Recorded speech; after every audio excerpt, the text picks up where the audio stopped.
Hi guys! Welcome back po muli sa ating munting channel. Para sa mga bago, Moonchild Magude rin here. In today's video reading, another session nga po tayo ng ating segment na Charot Tarot. Of course, another session tayo guys para sa inyong mga favorite couples, love teams, celebrities. At diretsahan na natin nga harapin yung pinaka-topic or bibigyan natin ng pagbasa. Alam ko kakatapos lang natin ito, kakaharap ko lang ito last week kung di ako nagkakamali. Tama ba? Ang Lisken. Okay, pero this time, since merong nagtanong kasi, ito yung tanong niya. Nasaan na yun? So, ayan, hinanap pa po ni Moonchild. At aking sinek, 4 days ago pa lang pala ito. Wala pang isang linggo na hinarap ko yung reading nila ng Lisken. Yes, at ito nga, biglang may nag-comment. Sabi dito, what can you say about Frankie Russell and him, Ken? Since, ayan, nakita sila, no, spotted sila sa Bohol. Oo. So, syempre, harapin na natin ito habang nandito pa ang enerhiya. Kakaharap pa lang natin sa kanilang pagbasa. And I will be honest, kasi wala akong naiwang tanong. Kung napanood nyo yun, ilalagay ko na lang guys kung nais nyo mapanood. If ever, ilalagay ko po yung link sa description box natin. Wala akong nakita doon, okay, na anyone. Kasi nga, yung tanong na iniwan ko sa mga baraha, ay base lang talaga sa energy ng dalawa about Lisken. Okay, kung ano yung nangyari, kung ano yung sitwasyon ngayon, at kung ano yung maaring maganap guidance para sa kanilang future. Okay? Kaya naman guys, if ever meron kayong recommendations, lagi kong na-mention na tulungan nyo na po si Moonchild. Okay? Kung meron kayong tanong doon sa love team or couples na yun, if ever meron kayong gustong pag-usapan natin, samahan nyo na ng questions. Okay, mamimili ako dyan sa comment natin kung sino yung most request ninyo na pag-usapan or mabigyan natin ng reading. Okay, so dito, subukan natin guys ha. Isa-isahin natin kung ano ang sitwasyon. Energy check pa rin tayo kung ano yung relationship status right now ng Lisken. Okay, hingi tayo ng ilang gabay ulit. At eto nga, para dito sa bagong nalilink kay Ken na si Miss Frankie Russell. Okay, hingan natin ng gabay mula sa baraha kung kamusta sila at kung ano ang itinatakbo ng relasyon ng bawat isa. First, reminders lang muna po tayo na kung ano man ang aangat sa baraha, maaring ito lang po yung kondisyon sa sitwasyon na kinakaharap ng ating babasahan. Okay? Pero yung outcome po, yung resulta, at the end of the day ay wala po sa mga baraha. Wala po dito ang finale sa kanilang teleserye. Kung ano man nangaangat ngayon, maaring ito lamang yung ngayon. Yung message, guidance na kailangang marinig ngayon. Nothing is yet set in stone. Everything is temporary, guys. Yan po ang ating reality. Pwede itong mabago. Depende na rin, syempre pa, sa patuloy na maaring aksyon or desisyon ng isang tao. Hindi ko po ito tatamisan, huwag pong laliman, mensaheng gabay lamang po. This is also considered as part of entertainment purposes only, huwag ma-attach sa cards. Charot, tarot. Okay, so dito muna po tayo sa cartomancy reading o yung ginagamitan po natin ng playing cards kung saan po ay isinentro ko yung mag-represent kay Enrique Hill, kay Ken. At ito ang aking napili, ang King of Hearts. Okay, siya yung ating dito, kumbaga main character. Main character. Kumbaga kasi merong ilan tayong involved na pag-uusapan about kay Liza at kay Frankie. Okay, so parang napagigitnaan si Ken dito. Tingnan natin kung anong may iwan ng baraha. Energy check lang tayo guys. Tapos kung ano man ang aangat dito, ika-clarify pa po natin gamit ang ilang cards or tarot oracle na narito. Pagdating po sa cartomancy, very straightforward lang ito. Mag-iwan ng messages, kung baga diretsahan. Wala nang paligoy-ligoy pa, well as sa reader lang naman po yun. Pero ito na. Para sa tatlong ito, Enrique Hill, kuha tayo ng ilang guidance. Frankie Russell at kay Liza Soberano. Anong kailangan po naming marinig? Guidance po, kamusta sila? Enrique Hill, Liza Soberano, Frankie Russell. Ano pong kailangan nating marinig? Guidance. Guidance advice para kay Enrique Hill, Liza Soberano at Frankie Russell. Message. Para sa connection ito, sandali. Meron ng umangat. So, ipoposition ka lang po ito ng pagganito.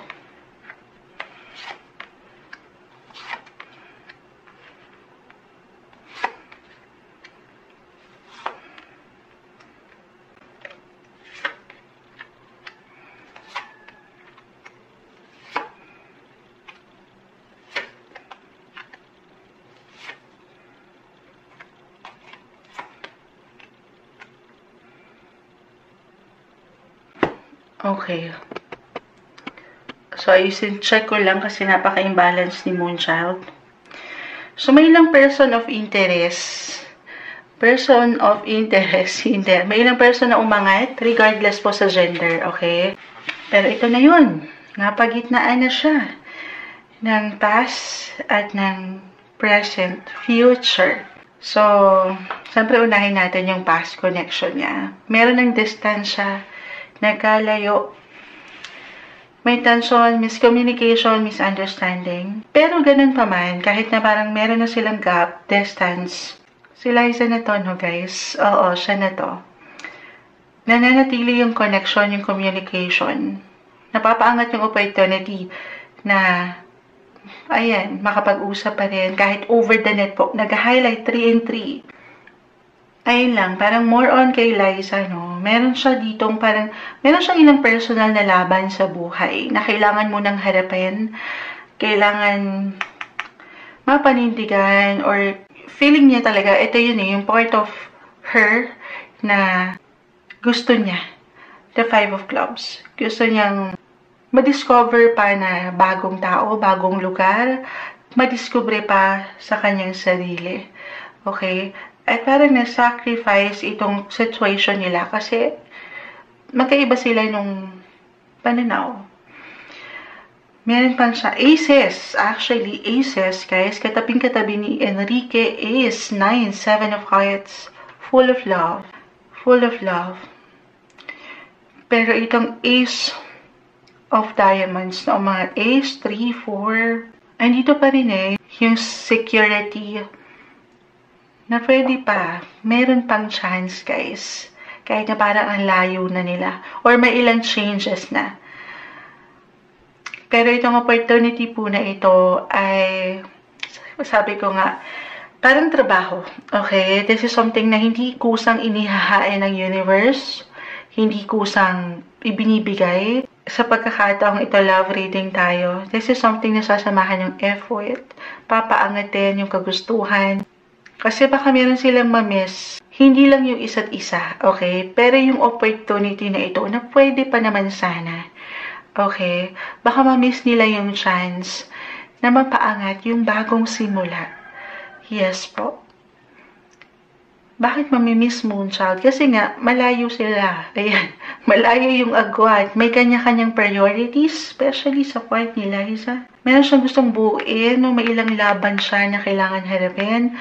Parang this is a time for learning para sa kanya. Time for a change. May ilang changes. Romance, love, or pagdating sa kanyang passion. Ayan, dyan po yan lahat. So, magkatinginan pa sila ng position, guys. Andyan yung isip, andyan pa yung puso. Why not? Pero sa mas practical, sa aking nakikita na lang right now. Again, nothing is yet set in stone. Pwede itong mabago. Pero sa ngayon, parang ang hirap nung sitwasyon. Okay? Sandali, may bumabara. Sa tabi ni Ken, kita mo parang malungkot ang mata ni King of Hearts pala, no? Pero minsan parang nakangiti yung mata niya, parang ngayon lang. Charis. Hindi, charot, tarot. The Ace of Hearts. Diyan pumapasok yung one and only true love. Okay? At katabing-katabi ni Ken. Andiyan. Pero parang nagkaroon na sila ng distance, no gap. Nagkakaroon ng delays. Ang hirap. Okay? Pero deep inside, parang andyan pa yung puwang, guys. Hindi na mawawala yun. Andyan pa yung fulfillment, yung happiness. Okay. Nakikita nyo ba? Uurong ko, guys, ha? Ngayon ko lang napansin, 5 of clubs. Urong natin. Dito na, si Frankie na to. Yung energy ni Frankie Russell. 5 of hearts ang narito, guys. Ano na yan? 5 of hearts. Frankie is a Leo. She has her sun sign in Leo. Leo is in the 5th house. But regardless po sa sign na aking na-mention, ha?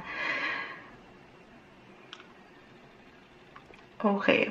I have no idea kung ano yung naging connection na nila. Sabi ko sa inyo, pagdating sa cartomancy, diretso to. Pero meron akong nakikitang ilang messages na marahil kailangan kong mabanggit. In a way, nagkaroon na rin ba sila ng connection from the past? Bago ba to? Sandali, ayusin natin. I have no idea. Kasi, the 6 of spades. Parang, this is something na nagbalik. Parang may ilang connection, reconnection, or even reconciliation if ever may tension sila from the past. Or hindi nalaliman, and this time, maaring may chance. Nabibigyan sila ng pagkakataon to get to know each other. Or talagang, guys, 7, 5 of hearts. 7 is about relationship, partnership. 5 of hearts. Diyan din pumapasok, actually, Ace of hearts. Yung matatawag nating one and only true love. Yes po. Nandiyan yung puso.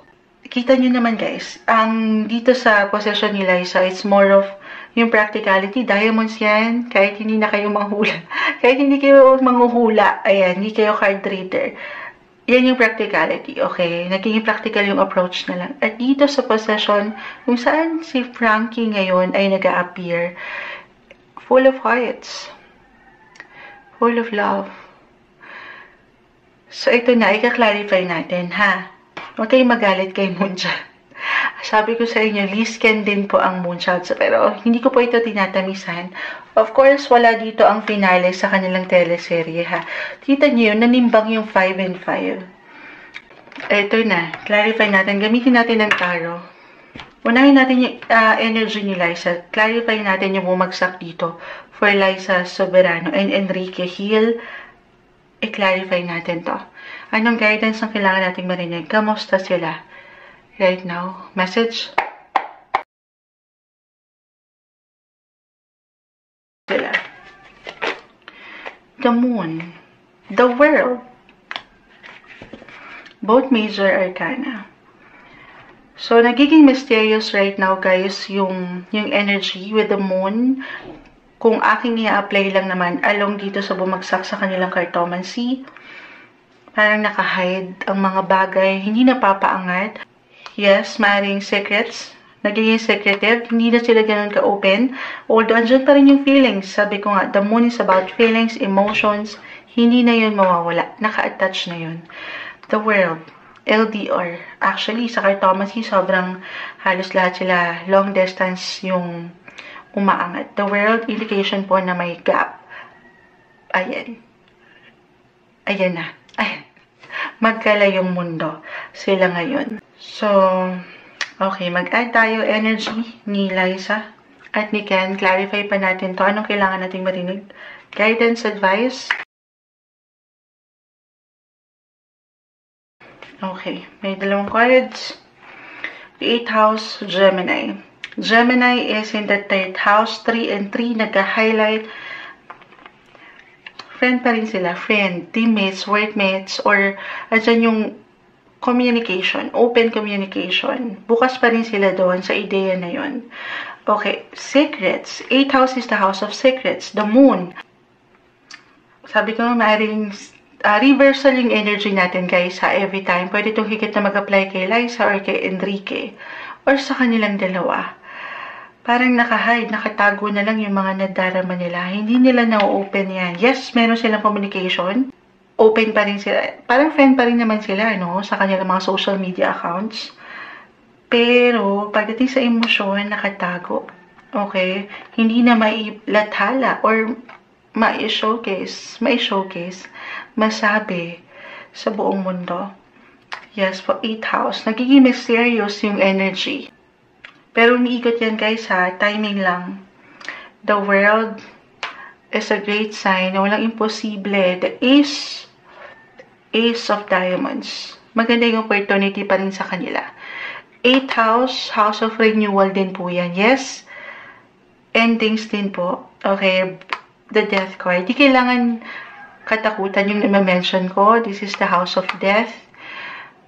Yes, something will end. Natapos na nga eh. Something will end to make room for something new. May mga bago pa. Opportunity, new beginnings. Ace of Diamonds.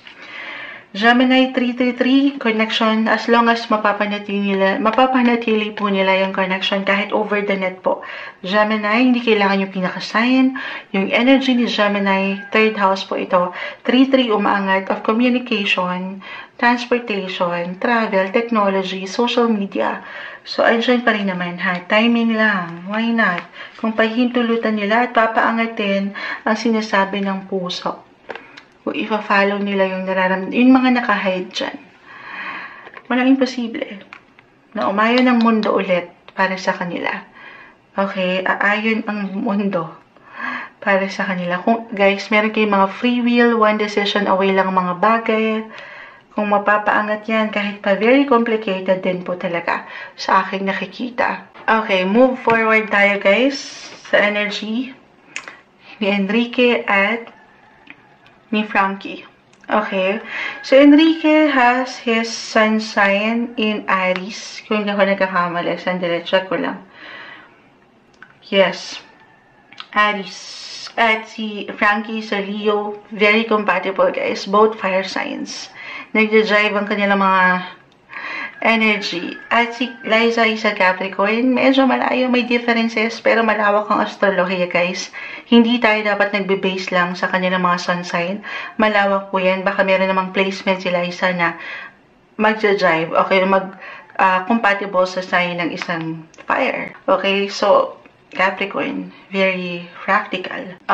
Career-oriented. May ilang goals na maganda, okay? Marahil doon sila talaga umangat yung ilang pagkakaiba, umangat yung ilang differences na very normal sa anumang connection or relationship, ano po. Pero, actually right now, eto, by the time na mapakinggan nyo to, guys, ang mga planeta sa astrolohiya, umiikot-ikot din po yan, ha? Lumilipat-lipat, kaya lagi nating na-mention, nothing is yet set in stone. Walang forever. Ayan. Everything is temporary. Ang bitter, ano? Walang forever. Pwedeng magbago ang mga situation. Si Venus right now, which is the planet of love, ito yung sinisilip natin kapag love reading. Ayan. Planet of love, beauty attraction, is currently nasa mga Leo. Leo, Frankie has her sun sign in Leo. And as an Aries, si Venus right now, nasa kanyang 5th house of romance, love life. So, actually, 5th house ang lawak niyan. Andyan yung dating stage, getting to know each other pace, or umangat yung pagiging young, childlike, masaya lang. Masaya ang mga puso. Na sobrang mag-a-apply actually sa ilang pumagsak dito. Ito na, i-clarify natin guys. Anong ganap? Anong kailangan nating marinig? Energy check tayo. Enrique Hill, Frankie Russell, message po. Kamusta ang dalawang ito? Message. Energy check po sa dalawang ito. Kamusta sila? Anong itinatakbo? Di pa ako tapos eh. May umangat na. The Page of Pentacles. Add pa tayo guys. Anong tinatakbo ng connection ito? Frankie Russell, Enrique Hill, the King of Cups. Add pa tayo. Kamusta ang Frankie Russell at Enrique Hill right now? Guidance, advice, message. Queen and King, the 6 of Wands.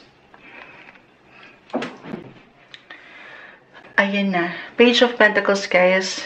New beginnings, new chapter, opportunity, positive possibilities, manifestation card. King and Queen. Parang pang-prom to. With the King and Queen of... Di ba kumanta pa? Kakaulan nga lang. Pero, I see balance, yung energy, mutual. At the same time, practical rin ha, in fairness. Kasi si King of Cups, parang mas wise na to eh. Mas wise, better version 2.0. Why not ni Ken? Yung approach niya when it comes to love. And si... Ito ha, regardless sa gender guys ha, pwede itong again reversal. Pwedeng higit na mag-apply kay Frankie or kay Enrique. Pero ang balance, practicality, realistic yung energy, at the same time emotional. Romance, love. Ayan, alam ko diretso. Parang gusto nilang sumakses. 6. Gusto nilang mag-level up or nag-level up na ba ang kanilang connection? Parang may nanalo na. I will be honest, I have no idea. Pero yun yung umaangat. Ito ang tanong ng bayan. What can you say about Frankie Russell and him? What can you say about Frankie Russell and Enrique Hill? Sila na ba? Gamitin natin si Angel Answers kung saan ito po ay mas diretso pang sumagot kay Moonchild. Pero tingnan natin. Enrique Hill, Frankie Russell, sila na po ba? Sila na ba? Ano po kailangan natin marinig? Guidance? At ano man nangaangat guys, sana handa kayo. Kasi ako hindi masyado. Tingnan natin ha. Kaya-clarify naman natin to. Ano man ang umangat. Sila na ba? Frankie Russell, Enrique Hill, sila na po ba? Ask for help. Parang no? Inutusan tayo. Ask help daw. Ito na. Nagtanong na tayo sa baraha. Sila na ba? Sila na po ba? Frankie Russell, Enrique Hill. May umaangat sa aking kamay. Communicate. Sandali, isa-isa tayo. Hindi kailangan yung pinakasalita, okay? Parang inutusan talaga tayo dito. Magtanong daw. Kanino? Kay Sir OG Diaz. Showbiz update. Helpful people, help, communicate clearly. Meron po ba silang, siguro, meron naman siguro, common friends. Baka merong ilang, baka dito yung maangat, clarify natin ha. Pero gusto kong makuha yung pinakasagot sana eh. Pag umangat to, maaaring merong ilang support sa paligid. Supportado yung relationship, or may strong support system sa paligid, or merong nagbigay daan na ilang kaibigan, common friends, para mapalalim yung connection nila or para magkakilala sila. Ka-clarify natin, pero ang pinakatanong, sila na ba? Frankie Russell, Enrique Hill, sila na po ba? Forgiveness, yes. Wait. Okay. Sandali, isa-isahin natin to.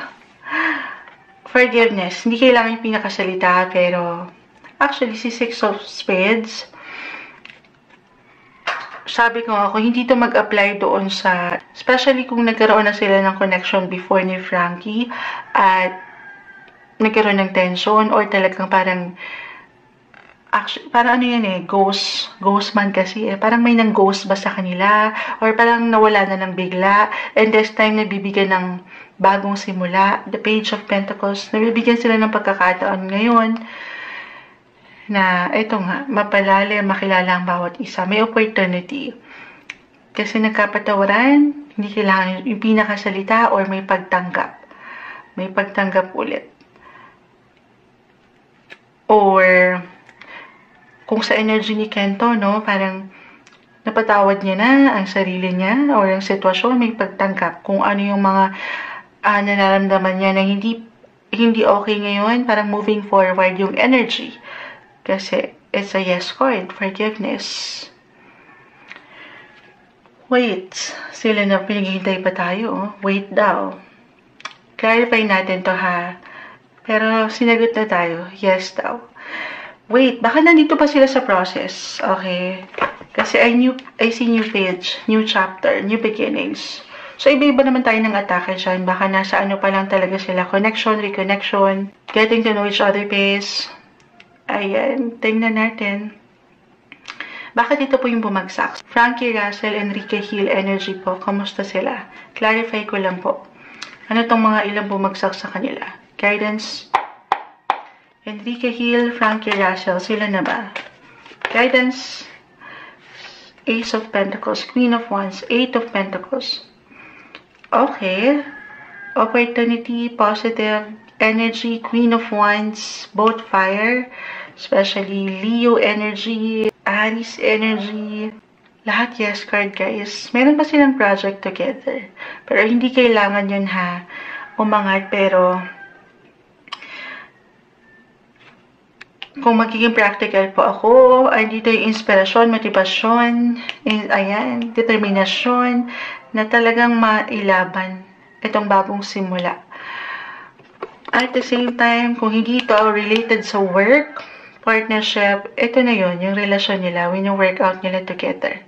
Right now, guys. Trabaho. Ito nga sinasabi ko na ito baka nami-miss yung opportunity or na-miss na yung opportunity dito kay Liza at napaangat sa iba. Parang may kanta to, guys. Ay. Pwede natin itong ulitin kung meron kayong kagustuhan ba. Oo.